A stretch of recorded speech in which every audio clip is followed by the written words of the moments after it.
Coucou les gars, j'espère que vous allez bien. Moi ça va très bien par la grâce de Dieu. Je suis tellement contente de vous retrouver pour une nouvelle vidéo. J'espère que vous allez bien. J'espère aussi que vous êtes très contents de me retrouver. J'espère que quand vous voyez mon joli visage comme ça là, vous souriez derrière vos téléphones. Non. Soyons sérieux un peu en fait. Je souris, mais aujourd'hui, on va parler encore d'un thème très important. Mais avant d'entrer dans le vif du sujet, je tenais à souhaiter la bienvenue aux personnes qui tombent pour la première fois sur ma chaîne. Je suis Lys, je suis une jeune dame solaire, pétillante et tout, qui aime parler de réussite, de succès, de développement personnel. Enfin, on parle de tout ici. Dans tous les cas, le but c'est de pouvoir aborder des thèmes qui vont nous permettre de grandir et tout. Donc, je vous propose un contenu qui vous permet de grandir. Je vous propose un contenu qui vous permet de devenir la meilleure version de vous-même. Donc, abonne-toi à ma chaîne. Active la cloche de notification. Commente, parce que je prends plaisir à vous lire, à savoir ce que vous avez pensé de mes vidéos. Donc, maintenant que tu as rejoint la communauté, comme j'ai l'habitude de dire aux autres qui sont là depuis le début, prends quelque chose, installe-toi bien, prends quelque chose de quoi siroter, de quoi manger et tout. En tout cas, installe-toi bien. Franchement, détends-toi en fait, parce qu'ici c'est détente. C'est vrai qu'on parle de sujets importants, mais on se détend, hein. On cause, on est entre potes, autour d'un, on imagine même qu'on est autour d'un pot. On est entre potes et on peut commencer. Comme je l'ai dit, on va vraiment parler d'un thème très important. On va parler de comment préparer son année 2026 au travers de clés très essentielles. Vous savez, je vous le dis toujours dans toutes mes vidéos, je vous fais comprendre quelque chose, c'est que dans votre vie, vous avez des saisons. Vous passez par des saisons. Et une nouvelle année, c'est une saison très importante dans la vie d'une personne. Une année est très, très spirituelle, plus spirituelle que vous ne le pensez. Donc, la façon d'entrer dans ton année, avant même d'entrer dans une année, la façon de préparer ton année aura un impact, une influence très, très, très important sur le cours de l'année en fait. Donc, tu ne dois pas jouer avec la façon dont tu prépares ton année. Déjà, mais vous allez me dire que certains vont me demander, mais pourquoi préparer son année? On rentre dans l'année, c'est fini, on subit. Ce qui doit se passer, va se passer. C'est justement parce que tu as réfléchi comme ça pendant plusieurs années que rien n'a avancé en fait. Tu es là, tu n'as pas l'impression, tu as souvent l'impression que tu tournes autour du pot, que tu n'avances pas. C'est pas normal. Normalement, chaque année, là, c'est une étape de plus dans la réussite de ta vie. Chaque année est déterminante dans la réussite de ta vie. Donc, tu ne peux pas rentrer dans une année, aborder une année comme si tu allais à la boutique, comme si tu sortais sur la terrasse, si tu as une terrasse dans ta maison. Non. Tu dois prendre au sérieux chaque année et tu dois miser sur la préparation. Tu dois mettre tout en place pour bien te préparer. Tu dois chercher à savoir comment je dois me préparer. Tu dois aussi désirer de réussir ton année. Parce que ce que tu désires s'accomplit. Les désirs de ton cœur s'accomplissent en fait. Tu ne dois pas jouer avec ton année. En tout cas, moi, mon but là, c'est de te faire comprendre qu'on ne joue pas avec les années. On n'entre pas dans les années comme ça. Ne sois pas, je respecte les gens qui disent que vas-y, mais moi, je vous donne mon point de vue. Pour moi, une année ne se subit pas. Une année se soumet à quelque chose. Une année se soumet à un esprit. Quel est l'esprit auquel tu veux soumettre ton année? Pour ma part, c'est le Saint-Esprit. Donc, la première clé dont je vais te parler, et c'est une clé importante. Il ne s'agit pas de ce que tu sais là. On va parler de ça d'abord, des choses pratiques. On va parler de l'état d'esprit, du sentiment. Sache quelque chose. L'état d'esprit dans lequel tu termines une année et l'état d'esprit dans lequel tu entres dans une année aura une incidence sur cette saison. Les sentiments, spirituellement parlant, sachez que les sentiments ont une incidence sur votre saison, sur l'atmosphère dans laquelle vous êtes. Ne jouez pas avec vos sentiments. Ne jouez pas avec votre état d'esprit. Ne jouez pas avec votre état de cœur. La première des choses, c'est la reconnaissance, l'esprit de reconnaissance, l'action de grâce, la joie. Pour préparer une année, il faut déjà préparer son cœur. il faut déjà s'assurer qu'on est dans le bon état d'esprit. On a le bon état d'esprit, en fait. Pendant une année, comme je le dis, on vit beaucoup de choses. Souvent, même jusqu'à présent, même il y a des choses que tu as vécues, que tu n'arrives pas à expliquer. Pourquoi arriver à accepter? Je comprends. C'est pas facile. C'est pas facile. On peut prévoir des années, des choses qui se passent. Mais, sache quelque chose, c'est que, tant qu'il y a la vie, il y a de l'espoir. Et je le dis sincèrement. Je le pense sincèrement. Un esprit dans lequel tu termines une année et dans lequel tu rentres dans une année aura une incidence sur cette année. Le premier point, être dans une atmosphère d'action de grâce. Être dans une atmosphère de reconnaissance. Pourquoi c'est important d'être dans une atmosphère de reconnaissance? La première des choses, c'est que je pense que tu as vraiment beaucoup de raisons d'être reconnaissant envers Dieu. Tu as vraiment beaucoup de raisons d'être reconnaissant envers Dieu. Vous savez, tout ce qu'on vit, tout ce qu'on traverse, tout ce que même on fait, n'a aucune incidence sur la fidélité de Dieu. La Bible dit que le malheur atteint le juste, mais Dieu l'en délivre. Ça veut dire que, il n'a pas dit que le juste, ne va pas vivre des épreuves. Il n'est pas en train de dire, la Bible n'a pas dit qu'on n'allait pas traverser des épreuves en tant qu'enfant de Dieu, en tant que juste et tout. La Bible n'a jamais dit qu'on n'allait pas avoir de défis. La Bible n'a jamais dit qu'on n'allait pas vivre des choses difficiles. Mais la Bible dit que le juste, là, peu importe le malheur qu'il a fait, Dieu l'en délivre. Et je t'assure qu'il y a plein de choses dont Dieu t'a délivré. Moi, j'ai pris le temps de faire le point de mon année. J'ai pris le temps de faire le bilan de mon année. Et je vous assure, je suis mon cœur est rempli de reconnaissance. Ça ne veut pas dire que je n'ai pas échoué. Appelez des gars. Si je vais vous expliquer mes problèmes, peut-être que vous allez pleurer pour moi. Il y a une amie à qui j'ai expliqué un défi qui a été rempli de compassion pour moi. Moi, mais ça m'a choqué. Mais je vous assure que j'ai pris la décision de ne pas terminer cette année dans la tristesse. Parce que je me suis dit non. La tristesse, en fait, n'a pas sa place là. Et ça a été tellement difficile. Je me souviens, samedi, j'étais là comme ça. Et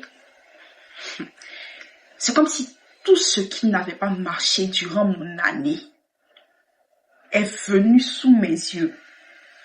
Tout ce que je désirais que je n'ai pas eu est venu sous mes yeux. Tout ce qui était difficile, toutes les douleurs que j'ai pu ressentir durant cette année. Et j'ai été remplie. En fait, mon cœur, mon âme est rentrée dans une tristesse. J'ai commencé vraiment à méditer sur ces choses. Mais après, quelques instants après, je dis que pour moi, c'est un don de Dieu. C'est un don que Dieu m'a fait. Il m'a rempli de reconnaissance. Il a commencé à me remplir de reconnaissance. Puis une atmosphère de reconnaissance. En fait, mais l'objet de ma méditation a changé complètement. Et j'ai commencé à me dire non, il y a trop de choses. Je ne veux pas terminer mon année comme ça. Je ne veux pas terminer mon année sur tout ce qui n'a pas marché. Non. J'ai 2026 pour faire mieux. J'ai 2026 en fait pour vivre mieux. Et je suis rentrée dans une atmosphère de reconnaissance. Et plus j'ai commencé à manifester la reconnaissance, plus je suis rentrée dans une action de grâce, plus je me suis rendu compte que c'est ce qu'il me fallait en fait. C'est ce qu'il me fallait et c'est ce qu'il te faut.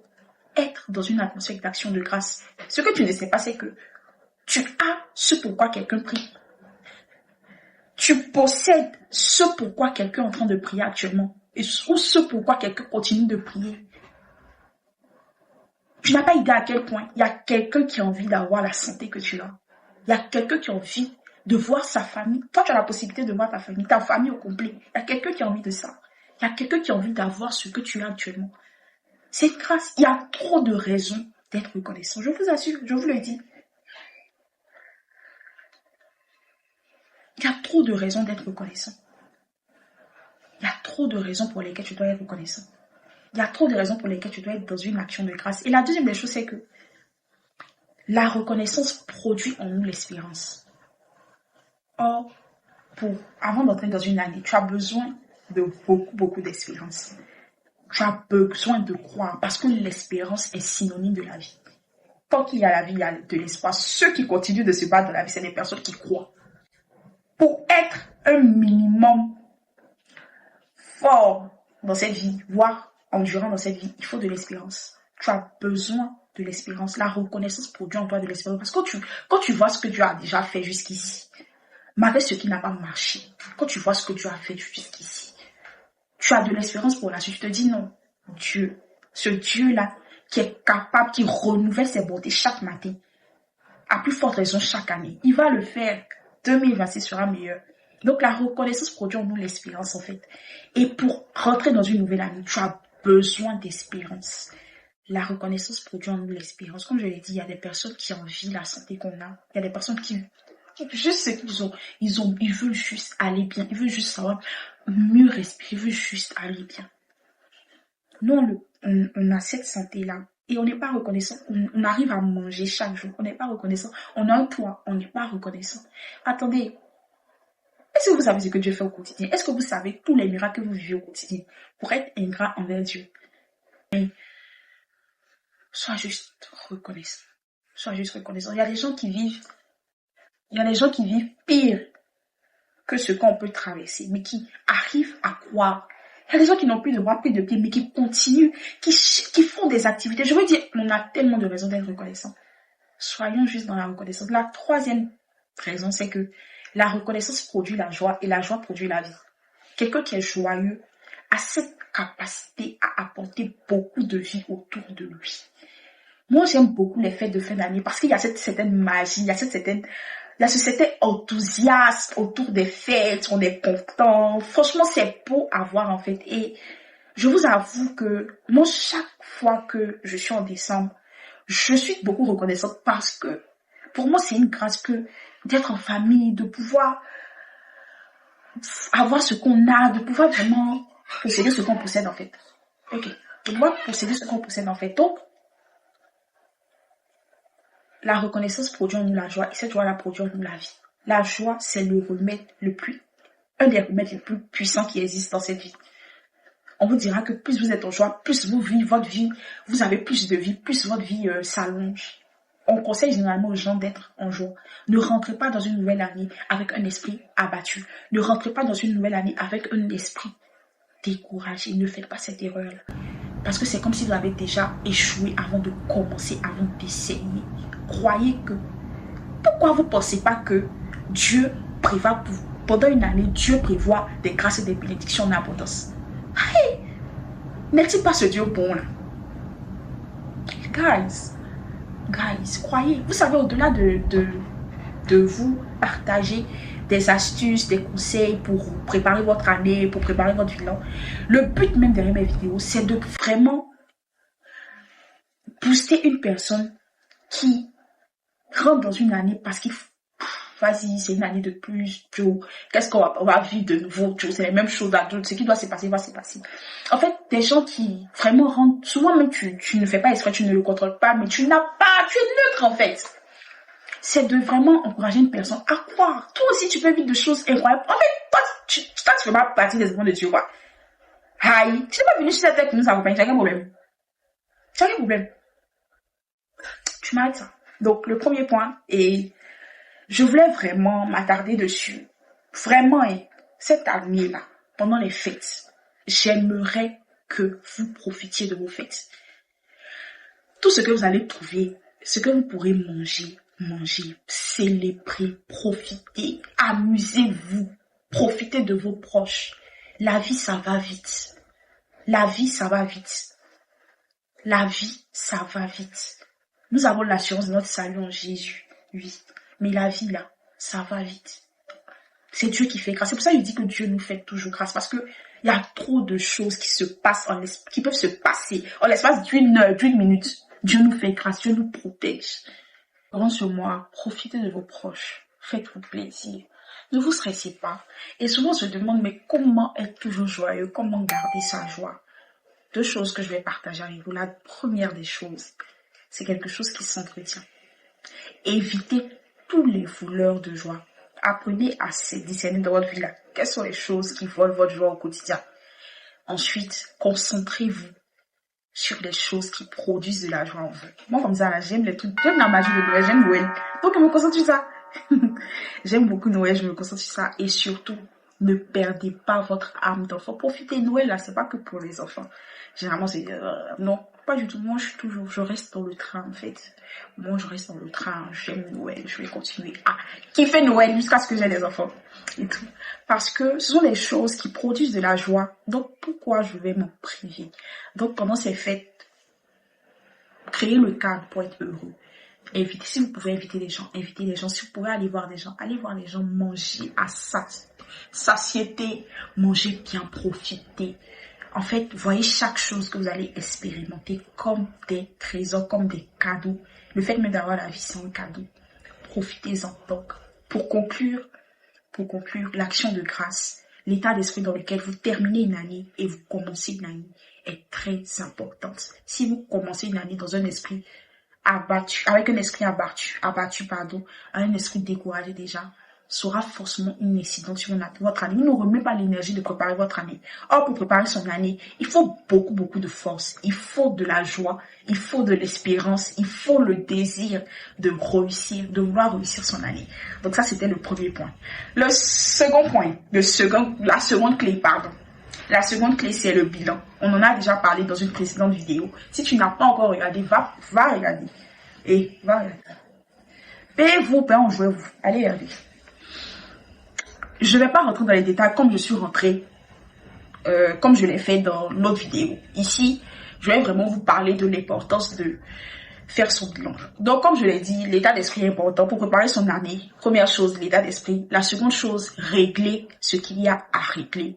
Fermer ce qu'il y a à fermer. Et le bilan est là pour ça. Pour vous permettre de régler ce qu'il y a à régler et de fermer avec ce qu'il y a à fermer. Parce que quand tu prends le temps de faire le bilan, normalement, quand tu détectes tout ce qui n'a pas marché dans ton année, dans tous les domaines de ta vie, spirituel, financier, émotionnel, relationnel, famille d'un côté, amical d'un autre, amoureux de l'autre.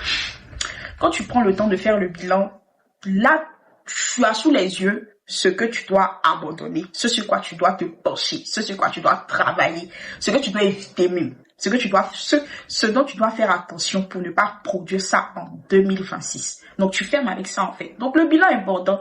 Je sais que c'est un exercice, en fait, c'est pas un exercice ennuyant. Au contraire, c'est un exercice très stimulant. C'est un exercice très stimulant parce que moi, j'aime les choses qui me permettent de me reconnecter avec moi. Donc, le bilan te permet de te reconnecter avec toi-même. Le bilan te permet même de te voir ce qui n'a pas marché. Dans le bilan financier, le bilan te permet de faire face à ta vérité.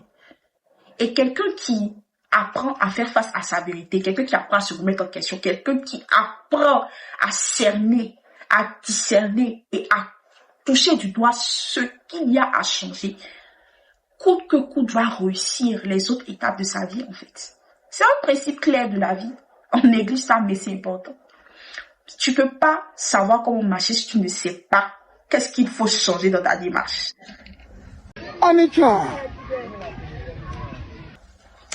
Toujours avec les bonnes citations. Mais c'est ça, en fait, c'est trop vrai. Donc, faut que tu règles ce qu'il y a à régler. Faut que tu fermes ce qu'il y a à fermer. Faut que tu passes à autre chose, mais faut que tu fasses un bilan.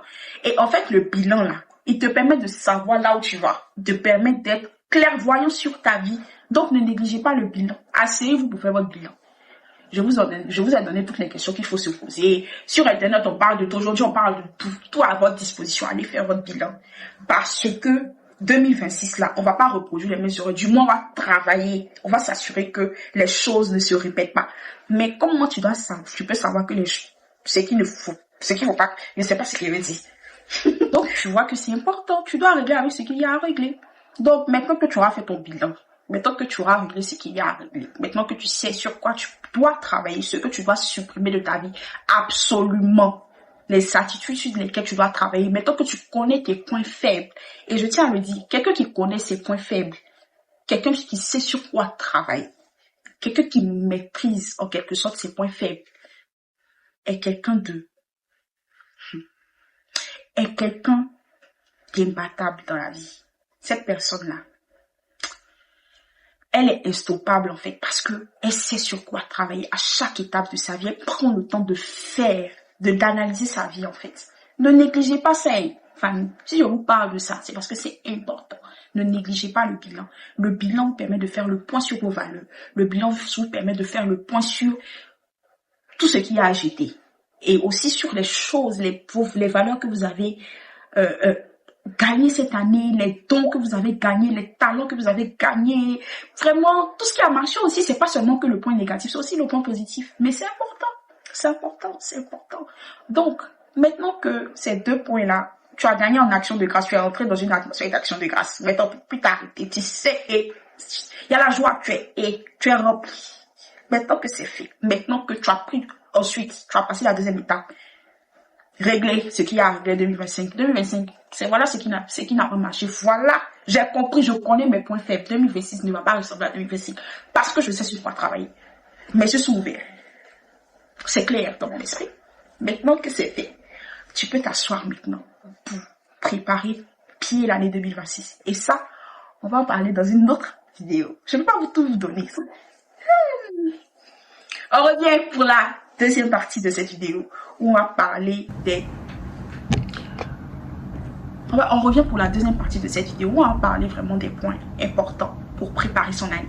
On va vraiment passer à un autre niveau. Cette vidéo-là, j'ai mis là-bas autre nom. Donc imaginez l'autre vidéo. C'est la fin de la vidéo. Je ne peux pas tout te donner toi aussi.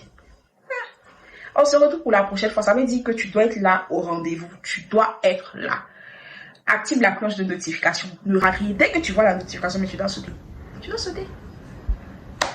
Bref, je vous envoie beaucoup d'amour. J'ai pris un plaisir à tourner cette vidéo. J'espère qu'elle vous aura fait beaucoup de bien. J'espère qu'elle va vous booster. J'espère que ça vous sera utile. Dès que tu vois la notification, partager à quelqu'un. N'hésitez pas à partager. Prenez soin de vous. Bref, je vous envoie beaucoup d'amour. J'ai pris un plaisir à tourner cette vidéo. J'espère qu'elle vous envoie de bien. J'espère qu'elle va vous booster. J'espère que ça vous sera utile. N'hésitez pas à partager à quelqu'un. N'hésitez pas que cela ne vous empêche. Prenez soin de vous concentrer sur 2026. Que cela ne prenne soin de votre joie. Que cela ne soyez pas dans une atmosphère de joie. Je vous envoie beaucoup d'amour, beaucoup de force, beaucoup de bonnes énergies. Peu importe même les défis qui vont se présenter en décembre. Que cela ne vous empêche pas d'être concentré sur 2026. Que cela ne vole pas votre joie. Que cela ne vole pas votre bon état d'esprit.